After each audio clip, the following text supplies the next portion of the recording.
Hi, my name's Brandy Cash and I'm a first year public health major. And my name's Kaylin Prohaska. I'm a first year nursing major. And we live in Duren Residence Hall. My favorite thing about our room would definitely be my desk. I get ready here every morning for class and I also do a lot of studying. I would say the best part about living on campus is definitely the proximity to the dining hall. And then one of my favorite parts about living in this room is our TV.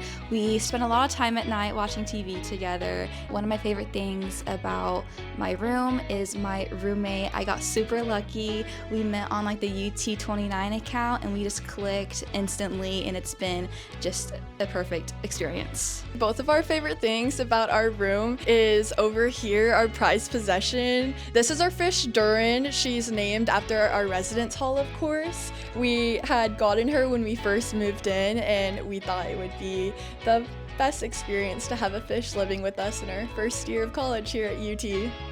And that's our room. Welcome.